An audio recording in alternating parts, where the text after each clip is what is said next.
We'll slap him at the hospital. That wasn't even the gangster part. The gangster was sat down and enjoyed the rest of the show.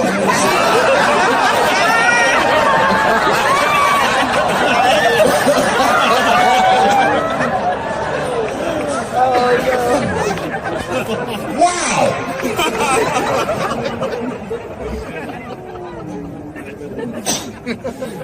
That was a tough one.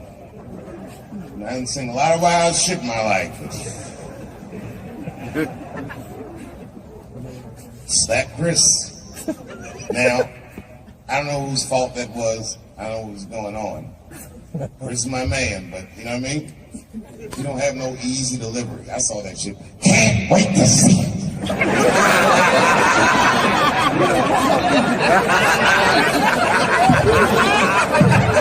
Can't wait to see it. I think he was laughing at first.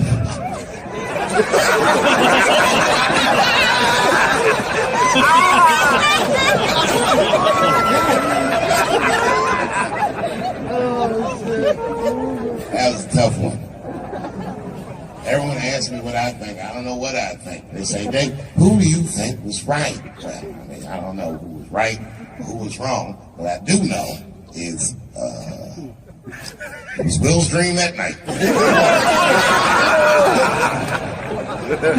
Right? Everybody on the internet was like, if he would never slap Dave Chappelle like that. Or if he slapped Dave Chappelle, some shit would happen. You know what I think when I see shit like that? Shut the fuck up. You're gonna get me slapped.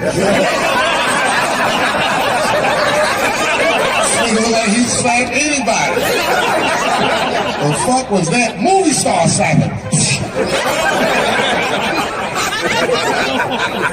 That slap was wild. The war in the Ukraine stopped for 3 minutes when they our ancestors were picking cotton in Georgia like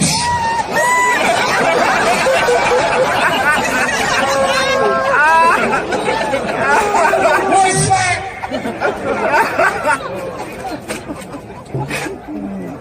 I don't think I've seen anything like it.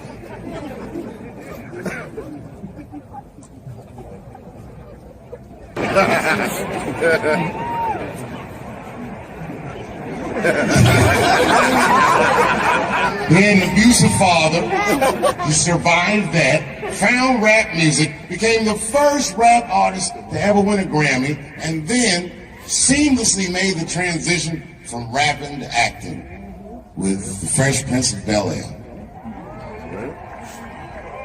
Bit of a break from the norm, just a little something to break the monotony of all those hardcore jams that you got in the big. What a fly fucking nigga this was. And then you just stop rapping. And one movie at a time became the biggest movie star this world has ever seen. And you guys say who's right or who's wrong? Who the fuck knows? I can't judge Will Smith or Chris Rock because I see myself in both of those men. I am a lunatic. I am the man that has had enough and will slap the shit out of the next motherfucker that says something that upsets me.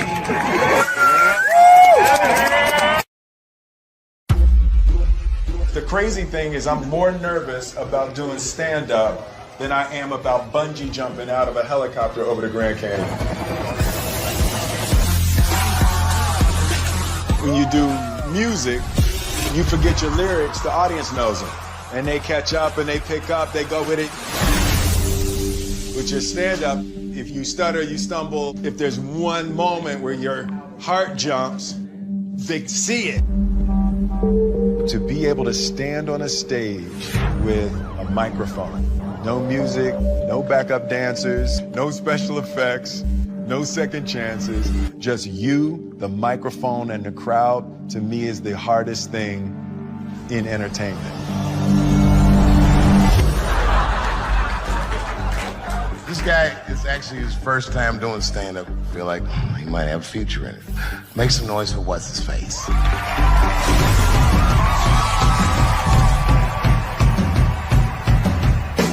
All right, Rocco! Stand-up is on my bucket list because I've always been terrified of it. I remember this one is straight to match like this. Say, what's that? Richard Pryor running down the street. There's nothing in entertainment that is more terrifying to me than standing up in front of an audience with just a microphone, with the anticipation that you will make people laugh. Yet when you connect to people, there's nothing like that. So I'm headed over to see the master. That's the first step of anything, anytime you want to do something new. And there's only one master that I would ever want to learn from in terms of stand-up. That's gonna be a segue, right? That'll be like a segue. All right, so shoot, Dylan. This is how the anticipation builds. All right, so we got it over my shoulder, right? Yeah. Maybe drop into slow-mo, maybe some black and white, as we build the anticipation for meeting the master.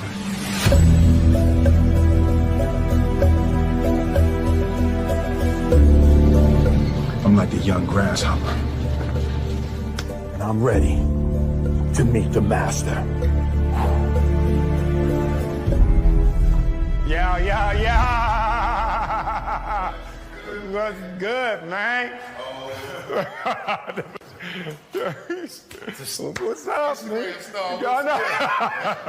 What's up, brother? You know. Hell no. 12 weeks from now, Dave was like, cool, next week.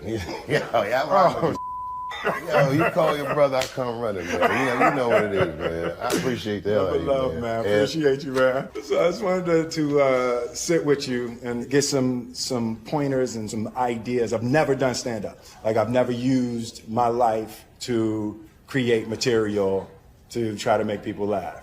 Oh, okay, this is gonna be fun. Yeah. All right, so I'll run down a checklist. Yep. All right, and I don't know who's directing it, but you might want to put these things on the lower third. Ooh, on the lower third. Yeah.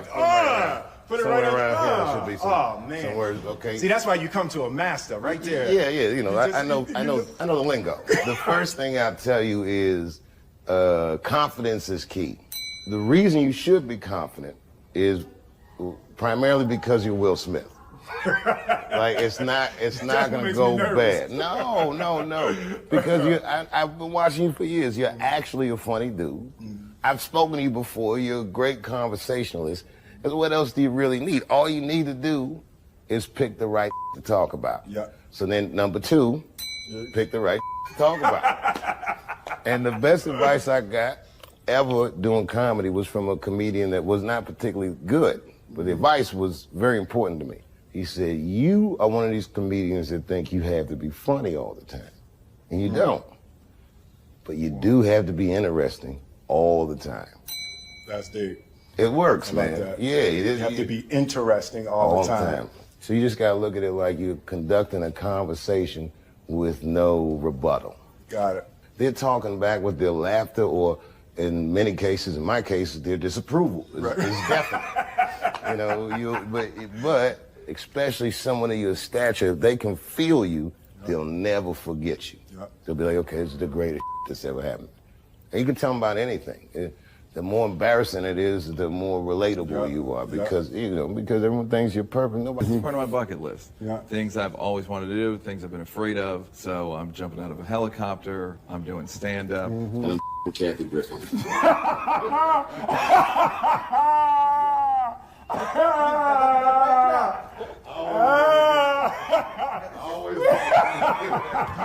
Yeah. And it's never been more dangerous. Hello, Q-Tip. Yo! What's up, boy? Yeah. It's Will. I got your shades on. What's up, man? Man, I ain't got no CeeLo dice, though. I know, hey, listen, I was like, if that's tip, you got, trust me, we in Vegas, we gonna easily get 3 dice. There you go. Yeah!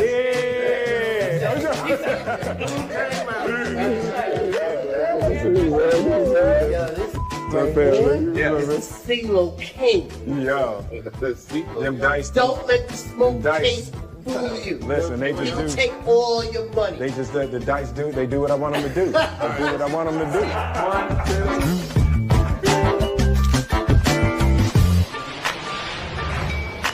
up. Boom, get the right angle. Bam, bam. Ooh, bam. Damn, that's hot. So yeah, we just back from Vegas. So it was good. It was a good trip. I'm feeling very excited. All right, can I be honest with y'all? I'm just testing the camera. This is my first. It's a new camera, so I really don't have nothing to say. I'm just testing the camera. The stand-up is about exploring my life, having the opportunity to think about my life and think about my experiences in a way to craft them into jokes is a beautiful self-exploration. With me being the source of the material, I just need help mining my life and mining my experiences to be able to structure them into a routine. I got a sense of the type of stand-up I'll do. I think I'm a straight storyteller. It's not jokes for me as much as it's stories. As a fan, I kind of wanted him to talk about stuff that I want to know. You know, like how he feels about his family's success and how his family is growing and how they're all superstars. Talk about some close things that people really haven't heard about on stage. So it's gonna be really intimate. It's gonna be a door opening into Will's life.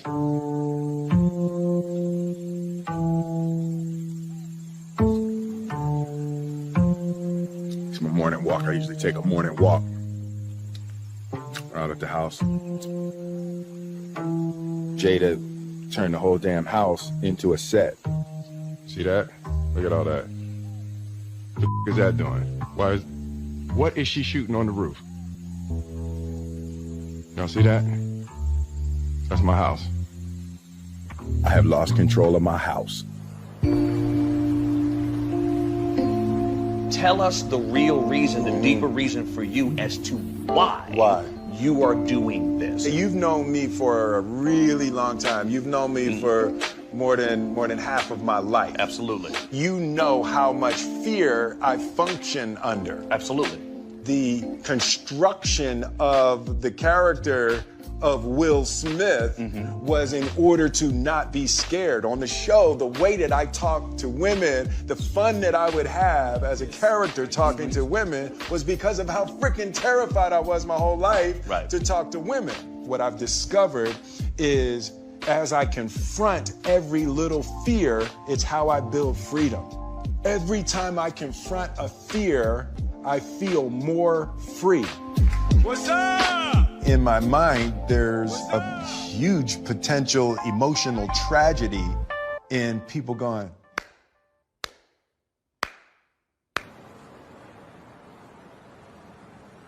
I'm getting nervous. Are you? We're getting close. Yeah, I'm actually getting nervous. I'm gonna learn something about myself.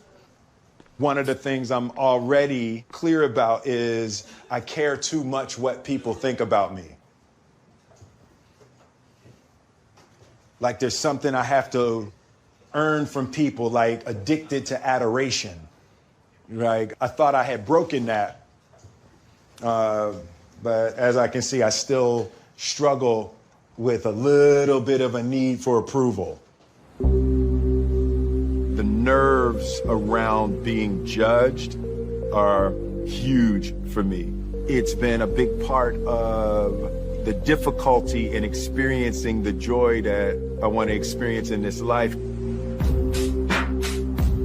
And even doing the stand-up, if it sucks, it sucks, but I'm not going to allow the fear of the disapproval of others to keep me from living the way I want. The good news is, fear is good for comedy. Really? Okay. Yeah, it's the best. I need that. One of the best shows I ever seen, a guy that went on was Terrified. Love it. All right. Yeah, no, that's good. So I'm lined up for that. Yeah. I'm definitely lined up for that. The other thing is you gotta remember, you're a big star. Yep. If you look anybody directly in the eyes, they might look away. Wow. That's the power of celebrity. And you're a good dude. You don't have to put on any airs. You don't have to, you just, whatever. You know what I mean? Being a good dude in comedy, that's rare. Comics are ass to the nicotine. You know the hardest part for acting with me? Not looking in the camera. Not looking I can't even do the basics. Do you have any comments about Kanye West running for president? What? Kanye West running for president. I've heard nothing about this man. Oh, really? No, I haven't heard anything about this. Okay. Man. All right. Well, hopefully we'll get the right celebrity in office. Yes. Can you, Will Smith, or you run for president? You would vote for me if I ran? I would. All right, Yeah. I'm gonna consider it. I'm gonna take that under advisement. Please. And I'll be the vice president. That way, nothing bad will happen to Will. Oh my God, that is wonderful. A rock and a hard place. I love you guys. We have to make a movie together. That will be hilarious. All right, man, what's my last minute pep talk? You said something to me in Vegas that I've been thinking about since you said it, about confronting fear, like that's what your life's about. Yeah. And I'm like, that's a great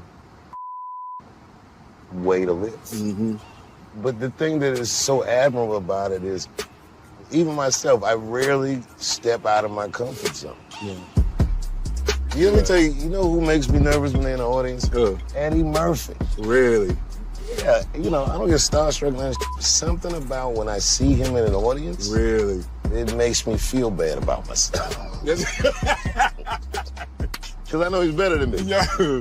Even though he don't do it anymore, I'm like, you're naturally more gifted. Eddie's compromise his blackness. It's like, if you're gonna do it, you gotta do it like that.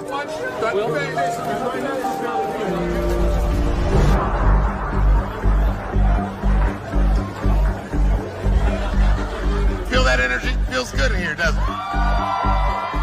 Well, don't forget, herpes is in the room. I've definitely used fear to overcome my internal and personal weaknesses. How can I use the negative emotion that I'm experiencing and direct it toward positive outcomes? I want to bring another guy up to the stage. This guy is actually his first time doing stand-up, but I don't know, something about his guy. I feel like he might have a future in it. And every once in a while, as the host, you got to go with your gut. So please give this next gentleman a warm round of applause. Make some noise for what's his face.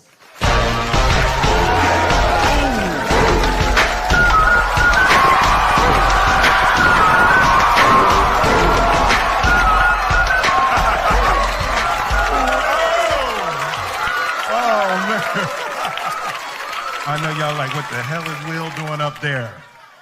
Let me explain. It's my 50th birthday next week. Yep. And I've decided I'm going to do every damn thing I've ever wanted to do in my life. I'm going to meet everybody I want to meet and go everywhere I want to go. So this is one of the first things on my bucket list, to do stand-up. Next week, I'm bungee jumping out of a helicopter over the Grand Canyon on my actual birthday. Third episode, I'm gonna have sex with Kathy Griffin.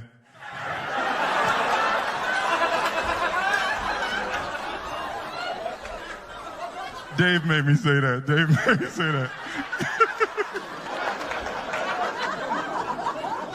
It's really a new time in my life. My kids all grown, my family, they all doing their thing. And, I've kind of lost control of my house. Like Jada, she's shooting her show, the Red Table Talk. Some of y'all seen that? Red Table Talk. Oh, yeah, you saw it, yeah. No, you can enjoy it because she's not telling all your business. Yeah, Jada giving it up on Red Table Talk, boy. Sorry, babe. Because my wife, Jada's here. She's right here. I wasn't expecting Jada to be here. I wasn't expecting to have to say it in front of you. Will, you think of the script. I know.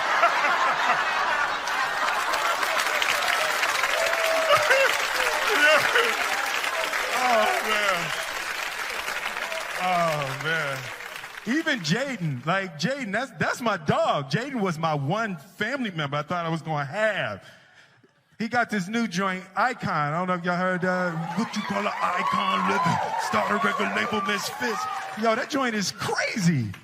He recorded it in my house, put it out, and never said to me. I found out on Spotify. And I'm looking on my playlist, like, new music from Jaden Smith. Like, who the is Jaden Smith? You know, and I get to the house. I'm like, yo, Jaden, dude, that Icon joint is fire. He's talking about, shh, mommy's shooting in the other room. So I'm like, hey, yo, Jaden, man, that joint is hot. Yo, hey, you think I could jump on that remix?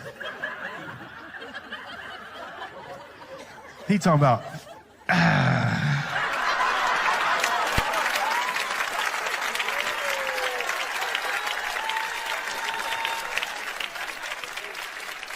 was like, he just looked at me like I'm the second best rapper in my house. So I waited for him to go to sleep. I went in the studio, I jumped on the remix anyway.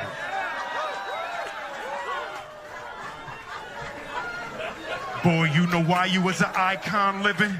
You was born from an icon living.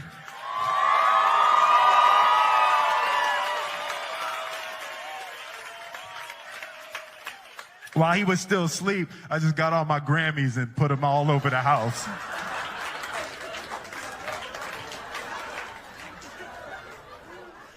He came down for breakfast in the morning. I'm drinking my coffee out my summertime Grammy.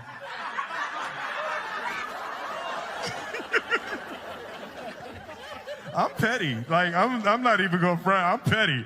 I come from a long line of petty Smiths. My father was petty. I remember when Independence Day came out, and it was like, he had broke all the records and all of that, and global, biggest movie, everything. And my phone rings at 3 o'clock in the morning. He like, hey. I'm like, yo, Dad, what's up? Hey, man, you see these numbers? I was like, it's 3 o'clock in the morning, Dad. I ain't see that. Hey, remember I told you there ain't no such thing as luck. Remember I told you that? I'm like, yeah, Dad, man, I remember. Remember I told you there ain't no such thing as luck, only what you make. Remember I told you that? Dad, I remember. It's 3 o'clock in the morning. Remember I told you there ain't no such thing as luck. Luck is when opportunity meets preparation. Remember I told you that? I'm like, yeah, Dad. Or he said, that's bull. You the luckiest mother I ever met in my life. I'm Will Smith. Thank you very much.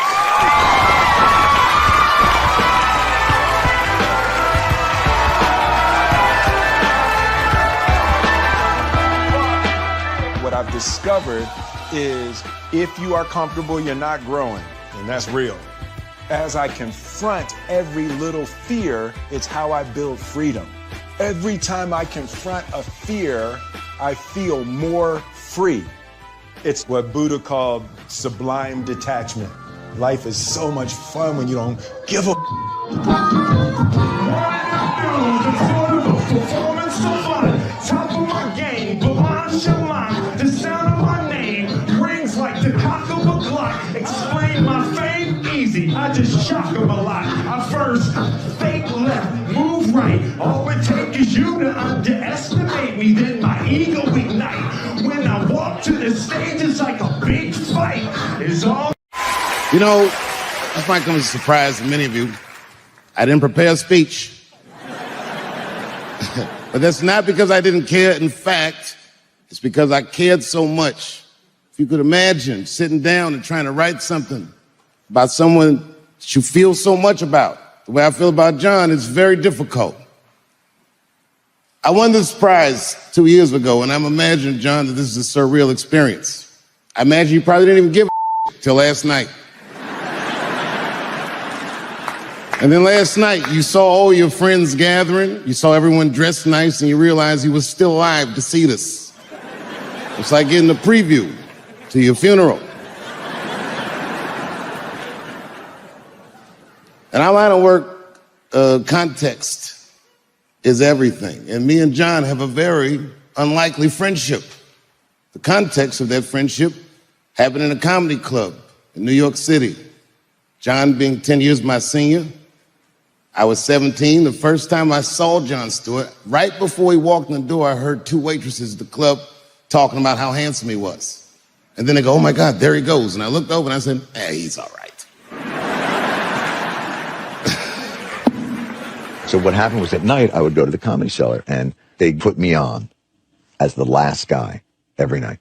There's 6 billion people in the world. You can't make 6 billion anything without some of them being very up. Open up a bag of potato chips. What are there, 40 in there? At least 5 of them are burnt and bent over. And it's the slot that they give someone that for some reason they think, let's just see what happens to this guy. The thing I remember being 17 in an adult world trying to make something of myself is how kind he was. People like John made me feel safer. He's a friendly guy. Now, the early part of any comedian's career is embarrassing in hindsight because so many of us imitate our influences or try on different personalities to see what works. But John he's been the same since the very first time I met him. Nice and present. In 1999, he got The Daily Show. That show languished for 3 years before he got it. No disrespect to Craig Kilburn, but you know what I mean? Yuck.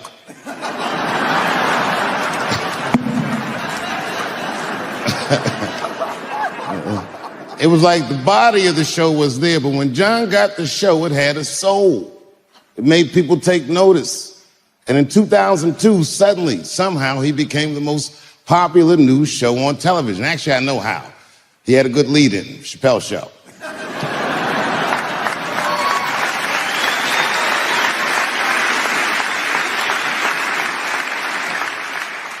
And in that context, it was post 9/11. My career was the first time that I can really remember that there was a stove too hot to touch. No comedian was allowed to talk about the war or Janet Jackson's titty coming out of the Super Bowl. You remember that? You remember that memo that went around?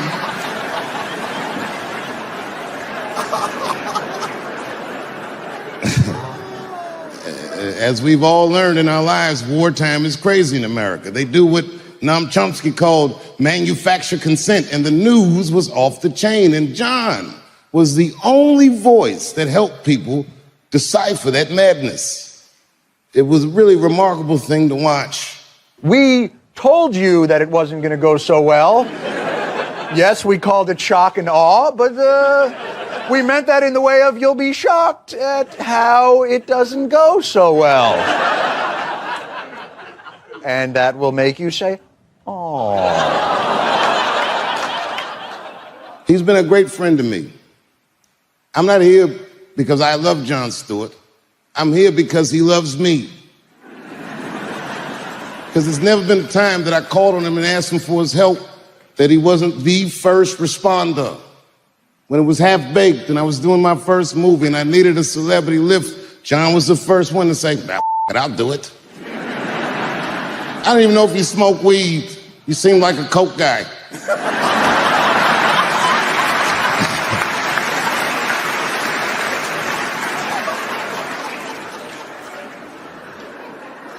The city close to where I live, Dayton, Ohio, had a terrible mass shooting. 9 people were killed, and I called my friends, and they all pulled up. But John, you were the first one that said, oh, I'll be there. And just days after that massacre, we took that neighborhood and made a much better memory for them. They saw love and support from voices that they trust. When we were on Comedy Central, I picked the brand of irreverence. I said, I'll touch everything they say I can't touch. But John's voice became one that was synonymous with trust. And he left right before the Trump administration, the most cynical time in American politics. The time when nobody trusts our media, where a guy like Donald Trump can just say fake news and he say, I just believe this orange-head guy. And we miss you very much.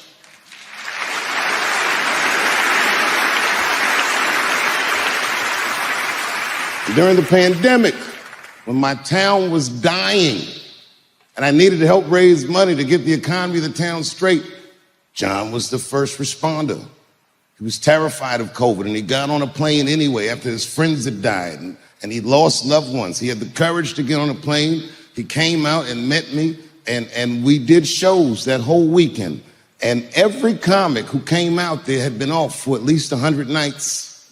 They were all nervous, and they were all scared, except for John.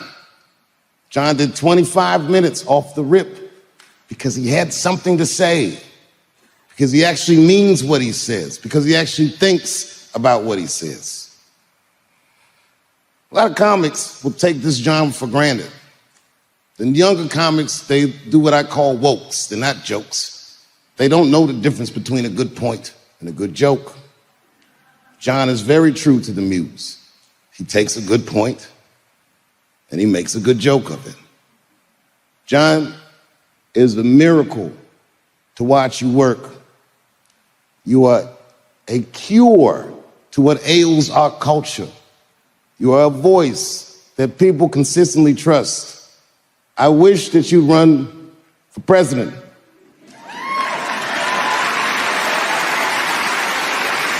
But I imagine that would be hard for a Coke guy to do.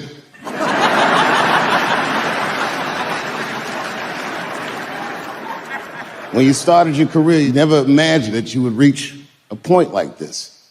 And the Mark Twain Prize might feel like a finish line or an end to a movie. It is not. It is a starter gun. You were still young. You were still strong. You were still funny. And I do not have the words to say in front of these people how much I love you and how much I respect you. But just know, whenever you call on me, I will come, because you have been one of the greatest friends that I've made in 35 years. Congratulations. I'm honored that you got this award.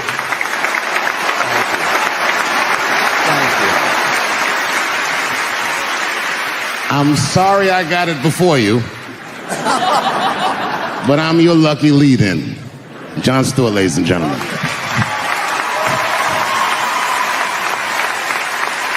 you, baby. I can't thank you enough. I love you, my man. Thank you. I love you, too. Every cent of that $12,000 ticket done. That's fantastic. Well, it's a pleasure to be here at the Illuminati bake sale, or wherever this thing is that I'm at. I gotta tell you, I was nervous. Hey, how you doing? You know, it's funny when you see a black person in a room like that, you're like, oh, she owns BET.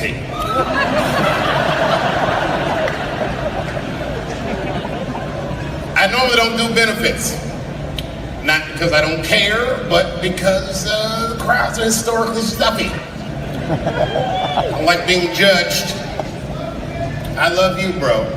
In a very impersonal way, I should add. So I can't even see who said that. I haven't been back in New York in a while, especially for something like this. I was here years ago. And it was one of those times my wife was mad at me because I had said something terrible. These things happen in a marriage. We always say the meanest things to the people we love the most. And it's not that we mean them, it's just that we know that these people love us and they'll let us say these things. And it makes us feel better. So this particular time I was in town for a protest. It was during Occupy Wall Street. I wasn't here for Occupy Wall Street, I was here for a lesser known protest called Occupy Luxury Suite. It was day 6. I was bored, it was late in the afternoon, so I figured maybe I'd call some of my friends in New York and tell them I was in town, have a nice lunch. And I did. I called them up, we had made plans, and then I went outside to catch a cab. And that's when reality set in. I'm still black in America. It was 4 o'clock, it was hot. You know how New York gets in the summer when it's hot? It was that sweltering, do the right thing heat. And I'm standing out there trying to catch a cab, and I can't catch a cab to save my life. But then I remembered I was staying at a luxury suite, and there's a guy there that's supposed to help me out. So I go to him and I say, sir, I'm having a very difficult time catching a cab, and I'm against the hotel. And he said, Mr. Chappelle, absolutely. Why don't you wait in the bushes and we'll get a cab for you. And I said, that's a great idea. So I hide in the bushes, and I'm waiting for this guy to catch a cab, and it's taking him a long time too. And while I'm waiting, I see a homeless guy. I'm assuming he's homeless. He looked disheveled, and he was digging in the trash, but very deliberately, not an idle sifting. This guy was on a mission. He was digging in the trash real hard, and I was staring at him, not in a judgmental way. I was just looking at him like, damn, this guy's really digging in the trash. And as I said it was as if he heard me. And he looked directly at me while I was hiding in the bushes. And then he started walking directly towards me. And as he got closer, I could see that he recognized me. I could see him put my name together. Oh, not Chris. And as he got closer, on his face I saw hope and desperation. When he got real close, I couldn't take it anymore. It was too intimate. I screamed at him. I jumped out of the bushes. I said, don't come any closer. And he said, I just need some. I said, don't even finish that sentence. Get away from me. You stink. You stink, I said. And he looked at me and I saw fury in his eyes. And then I saw hurt. And then I saw resignation, like he remembered something. And then his eyes just drifted slowly down to his own tattered shoes. And instantly, when I saw that, I felt so much better. Just then my cab came and I jumped in my cab. I went uptown to a restaurant called Italy. It was fantastic. I highly recommend it. They serve huge portions. I couldn't even finish my lunch. And they comped my lunch. And then I was uptown, so I figured I'd do some shopping. And I did some shopping uptown. And then there I was at Columbus Circle, trying to catch a cab downtown. And again, racism reared its ugly head. I couldn't catch a cab downtown. And then I remembered, holy shit, I have $5,000 in cash on me. So I went across the street to Central Park South and I caught a horse and buggy all the way from Central Park South back downtown to the village. It was beautiful. By this time, the sun was setting and there was that orangish, purplish glow in the sky, and I had a blanket over my lap, concealing an erection that I had for absolutely no reason. It turned out to be a wonderful day. Then I got back to the hotel, and I guess who was across the street? The same homeless guy that I had seen earlier. And to be honest with you, the sight of him disgusted me. I ran to the hotel door, and the only thing that stopped me was I saw my own reflection in the glass. There I was, spaghetti sauce on my face from my expensive lunch, arms filled with shopping bags, and I must have Medusa'd myself because I stood there for a very long time. And then, the story's going nowhere, but the guy that helped me earlier saw me and he said, Mr. Chappelle, are you okay? Do you need some help with your bags? And I said, no, I don't. I need you to just keep an eye on me because I have to go across the street and take care of something. And I ran across the street to that homeless guy that I'd seen earlier. And as soon as he saw me, he was mad. He said, I said, look, man, I'm sorry. That's why I came over here. I just wanted to let you know that it was wrong for me to say that. And to be honest with you, I couldn't even smell you when I said it. I didn't know that you stunk, but you do stink now that I'm close. And I just wanted to let you know that I was wrong and I'm sorry. And his eyes softened. Now I couldn't see any anger or anything. Matter of fact, I couldn't even read his expression. He just looked at me for a long time. It made me very uncomfortable. He said, you know, deep down I think I'm around this area because I was hoping that I would run into you. I was gonna punch you in the stomach. It takes a real man to know when he's wrong. It takes a bigger man than that to admit that he's wrong. And you coming over here and apologizing to me, he said, that's no little thing, young man. And I accept the apology. And I said, well, thank you very much, sir. And I don't mean this in a bad way, but I had a wonderful day today. I said, it was a beautiful day. And the only time I felt bad all day is when I thought about you. And he said, that's fucked up. I said, I know. But I did think about you when I was shopping, and I bought you something in case I might have saw you. He said, you bought something for me? I said, yes, I did. And I set all my shopping bags down, and he went up to that shopping bag, and he looked in there, he said, oh my God. I said, not that one, motherfucker, this one's for me. And I handed him a Macy's bag. He said, oh my God, is this for me? He said, for you, go ahead, look. He said, this is a brand new lime green velour Sean John sweatsuit. I said, yeah, same shit Puffy wears. And he said, man, thanks, young man. And he started to put it on right there on the street. I said, wait a minute, that's not all. Look in the pocket. They looked in the pocket, and he was like, is this a, I said, that's right, a marijuana cigarette? I said, yes, that's right. He said, I have not smoked marijuana since Vietnam without smoking, if you smoke it with me. I said, well, I hadn't planned on putting my lips on the same joint as you. Sure, why not? I'll light it first. And I lit the joint. We literally sat there on the dumpster right there in Soho. Smoked weed. Me and his homies did. He had on that lime green sweatsuit. Kind of looked like Oscar Grouch, as the son was saying. I know you guys are mad right now, but the point is this. We are all incredibly privileged people. And you know, I was the first guy on television to ever say, give Donald Trump a chance. I know, I fucked up, I shouldn't say that.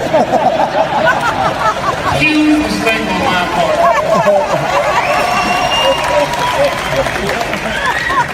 It's going worse than I ever dreamed it would go. It really is going bad. I think he's in trouble. I think, like, I'm worried about his well-being as a dude. He doesn't seem like he's... The guy held a press conference where he asked the media to stop finding shit out. It's like, no, I don't think that's gonna work. You ever see that press conference? You don't know how scary the things that I see in my briefings are. I don't think you're supposed to tell us that, sir. Tell us that shit is scary. Who does that? Even as a parent, do you do that? So the kid's saying, hey, little man, look, I'm 3 months behind on the rent, and I'm worrying this month. I don't know if it's going to work out. Go to school and have a productive day.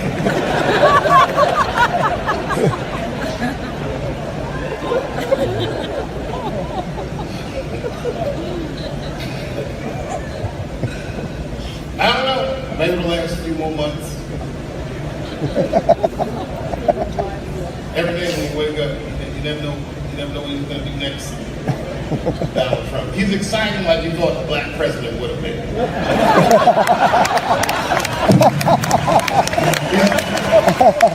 action-packed in a way we've never dreamed the president would be action-packed. That's great. It is a crazy shit. Donald Trump said we should not let any Muslims into the United States until we can figure out what's going on. And I think that's way out of step with the way people feel in America. Am I wrong on that, or was it me? I think you guys are not a good gauge of how people actually feel about it. You're largely rich white New Yorkers. You didn't even know he was going to win in the first place.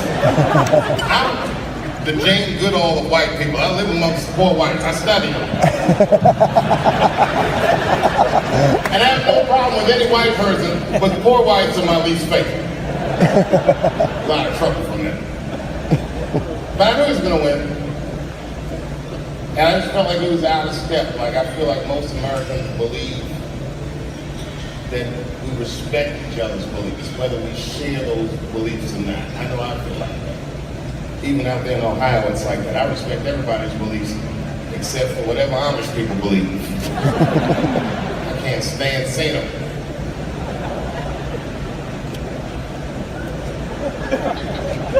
See, I took a long pause because I meant that shit. I don't respect other beliefs. I driving down the street, and I stop my Porsche whenever I see them horse and buggies. All the Amish people know me, not from television, just because I stop every time I sing. Ezekiel. He says, get away from me, Yee. Ezekiel, come on, bro. Are you sure? You sure God doesn't want you to have any of this technology?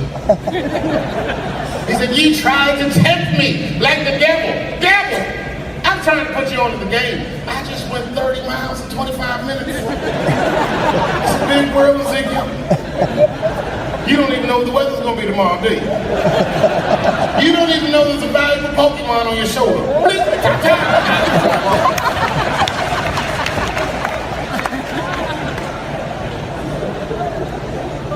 Don't let any more Muslims in the country till we figure out what's going on. I already know what's going on. It's like 17 mass shootings in the United States. 4 of them were done from Muslims. 7 countries that are banned have none of those 4 people from them.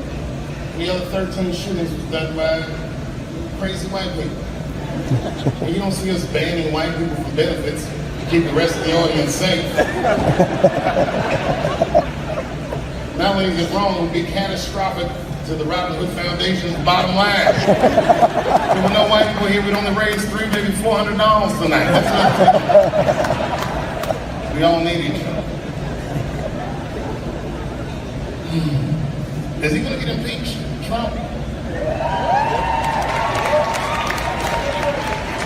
No, I don't want that enthusiastic hooray. I want somebody, I know there's a guy in this room somewhere that's like, yes, he is state. And I'm like, yes, he is. His wife still lives in New York, doesn't she? Nobody wants to, you guys probably know him personally. I forgot where I was. Sorry about that. I'll just Google the shit when I get on stage. Hey, how are you, man? You look great, by the way. They asked me to come here for 15 minutes. Sure, they regret it. I am the other Westmore.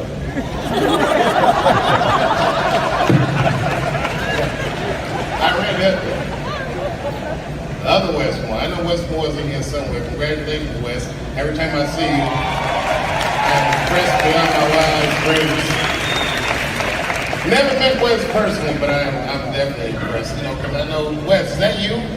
Hey, man, it's very good to meet you. Okay. Before I did Killing Them Softly, when I was 22, HBO gave me the biggest opportunity of my life at that time. They gave me a half-hour special, but this shit was not like a special, you know what I mean? It was like, it was generic. It didn't even have a title. It was just Dave Chappelle. And I shot it in San Francisco at a place called Broadway Studios, which is on the 2nd floor of a building. And beneath Broadway Studios is a nightclub. And the special was only supposed to be 30 minutes. And I got ready, I practiced, I did all the shit I was supposed to do. And the night that I taped, 20 minutes into my 30-minute set, I'll never forget this, music started blasting from the nightclub underneath. You could hear it real loud, and it fucked my whole show up, and I was devastated. I was a young man. I really believed in what I was doing, and I thought that my dream had been killed. So when I got off stage, I ran down the steps to the alley behind Broadway Studios and where the control trucks are parked, and I kicked that motherfucking door open, and I started yelling at all the producers. I was nobody in show business, just a guy that believed in myself. I said, man, so you fucked everything up. That fucking music, what the fuck were you thinking? And there was a guy who was a big-time producer, I ain't saying no names, and he stood up, and he said, hey, kid, sit the fuck down. He said, we didn't ruin anything. He said, we made a deal with that nightclub to not play music, and they didn't honor the deal. And I said, who didn't honor the deal? And he pointed to a guy. I'll never forget it. It was an old white man sitting in the Ford Taurus by himself. And he said, that guy right there. And I didn't waste no time or ask no questions. I went to that Ford Taurus and I beat on that window and I said, open the door, motherfucker, I want to talk to you. And that old man looked at me for 1 second and wisely drove the fuck off. And left me in the alley cussing at anybody who would listen. And 2 minutes later, literally 120 seconds later, couldn't have been any more than that, the doors of the kitchen in the alley of that nightclub underneath Broadway Studios flung open. And that old man was standing there, that same old man with reinforcements. He had 2 big goons with him, and he looked at me, and he was calm as a cucumber. He said, "You, come here. I want to talk to you." I didn't know anything about the streets at this age. But I found out later in my life that these men were Russian mobsters. And I don't know what you guys know about the Russian mob, but these are the niggas that killed Denzel in Training Day.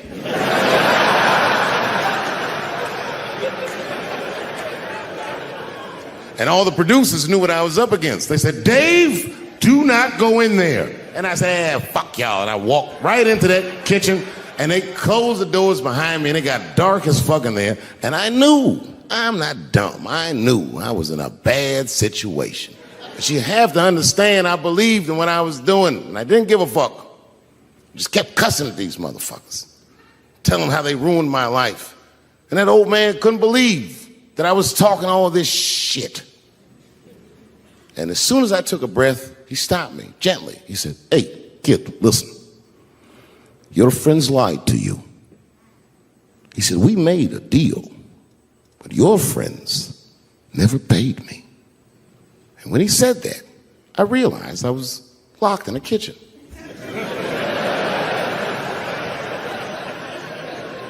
I realized he was telling the truth, which would make me wrong. And the very moment that I realized I was wrong, for the first time, I was afraid. You see, it's a funny thing if you believe you're absolutely right. You can get drunk off the feeling of how right you are. That's why gay people are so mean.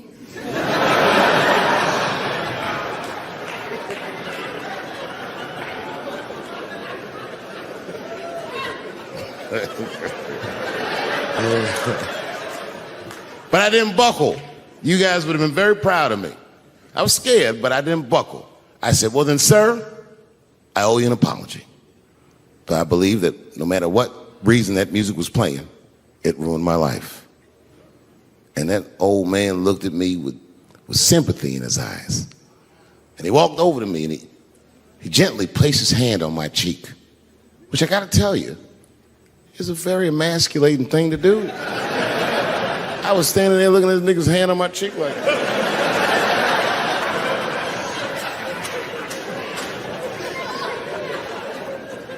And he said, "You are a real man." And he tapped me on my cheek. Real soft. Just like that. The doors opened back up. The light from the alley flooded into the kitchen. And I just walked out alive. I lived to fight another day. And in that moment, I learned one of the most valuable lessons of my life, and I have to share it with you. And that lesson is this. In your life, in any given moment, the strongest dream in that moment wins that moment. I am a very powerful dreamer. Yeah, I'm not lying.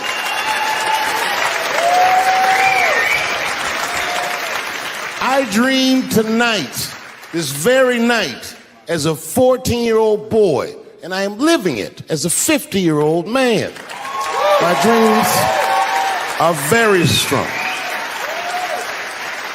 Today, I walked all around Washington. I used to be poor in this city, and all day people just said, hey, Dave, like they knew me personally, and I felt like I knew them. And I say to myself, my God, Dave, what a powerful dream. But then sometimes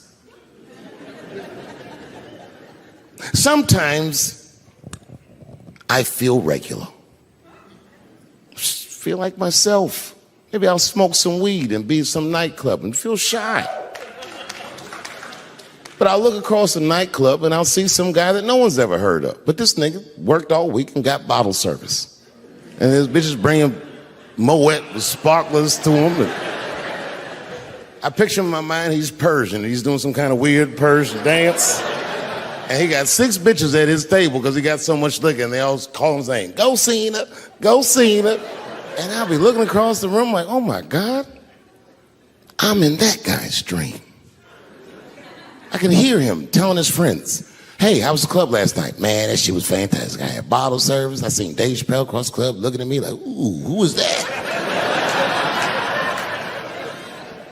And that's the trick to life. You have to be wise enough to know when you were living in your dream. And you have to be humble enough to accept when you're in someone else's. That's why I don't judge between Will Smith and Chris Rock. Because you guys look at them as big ideas, but I look at them as fellow dreamers. I can't judge between them because I see myself in both of them. I am Will Smith. I am the man that cannot take it anymore and will slap the shit out of the next person that says a crossword to me or somebody that I love. And I am Chris Rock. I am the man that can get slapped in front of the whole world and keep my composure so I don't fuck anything up.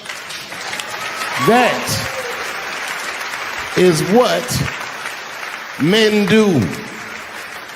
Men make boundaries. Men enforce boundaries. And men test boundaries. And no man tests more boundaries than a trans man.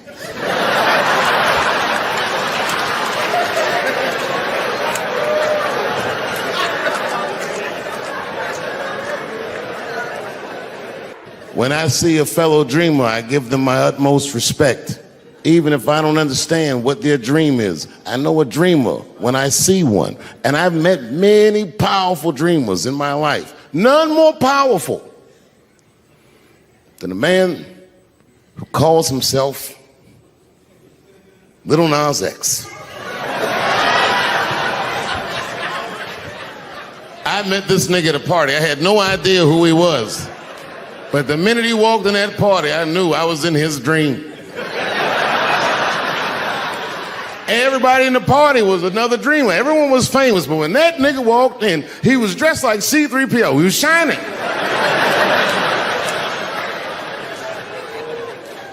And everyone was like, oh my God, there he is. That's Lil Nas X. I didn't know who he was. And for some reason, out of all them dreamers, he walked right up to me. And he said, I tried to get you in my video. I didn't know what the fuck he was talking about. I said, what? I said, what? What video? And he just looked at me like, you know what video, and walked away. And I watched him walk away. I said, man, this nigga's having a very powerful dream.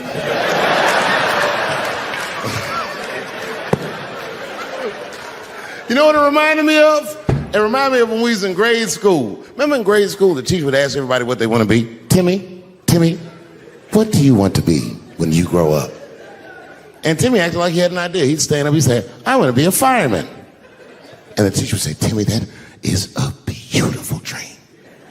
But Timmy didn't mean it. Timmy said he wanted to be a fireman because deep down, Timmy's attracted to fire.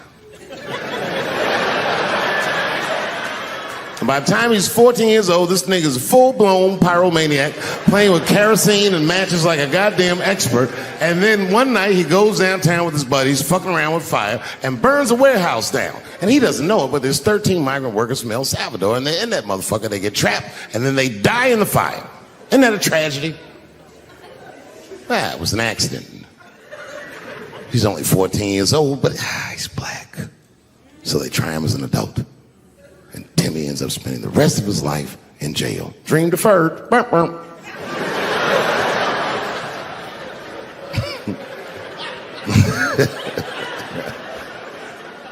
What about you, Billy?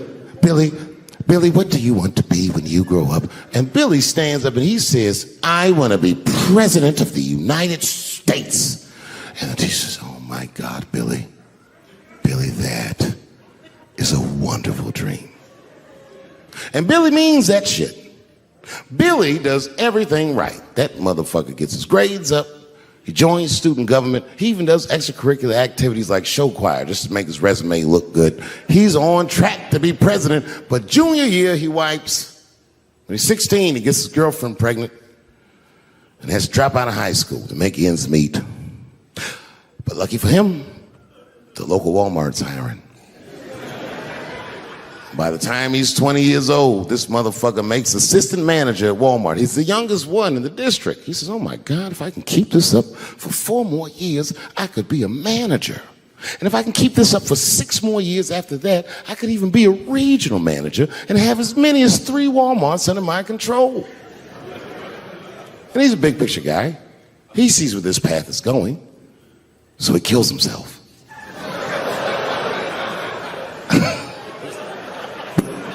Well,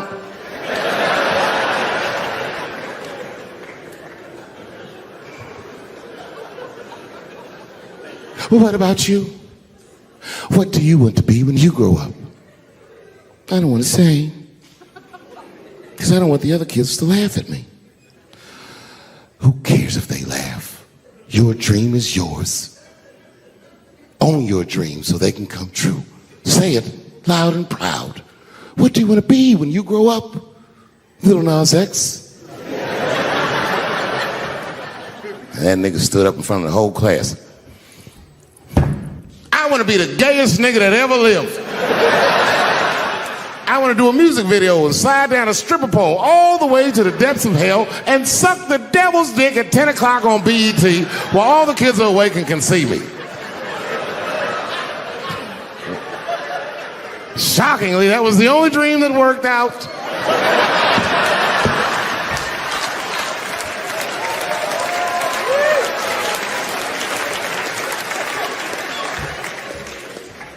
That's why I'm here tonight in the city where I built the dreams that I live.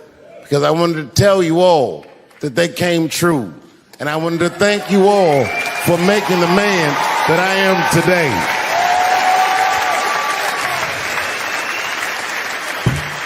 Yes, I am living a very powerful dream.